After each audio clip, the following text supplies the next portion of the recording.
मेरा हो मन स्वदेशी, मेरा हो तन स्वदेशी, मर जाऊं तो भी मेरा होवे कफन स्वदेशी। ये चूना बहुत अच्छी दवा है हमारे घर के उन सब बच्चों के लिए जिनकी लंबाई नहीं बढ़ रही है। अगर ऐसे बच्चे आपके घर में हैं जिनके बारे में आपको लगता है कि लंबाई नहीं बढ़ रही है, इनको नियमित चूना खिला दीजिए, गेहूं के दाने के बराबर, साल भर खिला दीजिए, लंबाई बहुत बढ़ेगी। जो घर में ऐसे बच्चे हैं जिनकी बुद्धि कम है, मतिमंद बच्चे जिनको हम कहते हैं, मेंटली रिटार्डेड, उन सब बच्चों की सबसे अच्छी दवा ये चूना। 2-3 साल लगातार खिलाइए, गेहूं के दाने के बराबर, दही में नहीं तो पानी में, नहीं तो दाल में।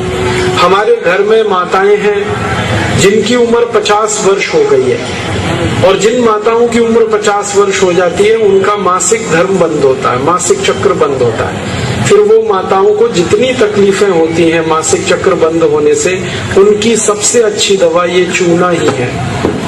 आप उनको कहिए रोज चूना खाएं, गेहूं के दाने के बराबर। हमारी यहाँ बहुत सारी बहनें बैठी हैं, इस बात को ध्यान से सुने। घर में हमारी सभी बहनें और माताएं जो मासिक धर्म की समस्या से परेशान हैं, उनका मासिक धर्म समय से नहीं आता है तो बहुत खून आता है, या उसमें कई बार समय बहुत लगता है। इन सब मासिक धर्म की बीमारियों में दर्द बहुत होता है। आप चूना खाइए, गेहूं के दाने के बराबर, दही में, नहीं तो दाल में, नहीं तो गर्म पानी में। ये जो चूना है ना, ये बहुत अद्भुत दवा है उन सभी मरीजों के लिए जिनको पीलिया होता रहता है, अक्सर जॉन्डिस। जिनको भी जॉन्डिस होता है उनको आप गन्ने के रस में गेहूं के दाने के बराबर चूना मिला के दीजिए। आधा गिलास गन्ने का रस, गेहूं के दाने के बराबर चूना, बहुत जल्दी पीलिया ठीक होगा और बार बार पीलिया होना बंद होगा। ये जो चूना है ना, ये नपुंसकता की बहुत अच्छी दवा है। अगर कोई पुरुष ऐसा है जिसके वीर्य में शुक्राणुओं की संख्या एकदम नील है या बिल्कुल कम है, उनको आप चूना खिलाइए। 2-3 साल चूना दीजिए उनको गन्ने के रस में, वीर्य में शुक्राणुओं की संख्या बढ़ेगी। ऐसी कई माताएं जिनके शरीर में अंडे नहीं बनते, ओव्यूलेशन का उनका गड़बड़ी है, उनको आप चूना खिलाइए, बहुत जल्दी उनकी बीमारी ठीक हो।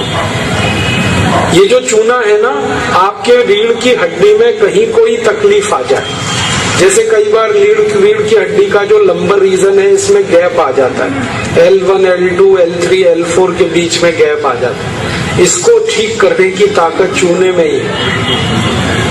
चूना खाइए। कभी हड्डी क्रैक हो जाए तो हड्डी को जोड़ने की सबसे ज्यादा ताकत चूने में, चूना खाइए। एड़ी की दर्द है, पैर की एड़ी का दर्द है, चूना खाइए, ठीक होगा। पंजों में दर्द है, चूना खाइए, ठीक हो।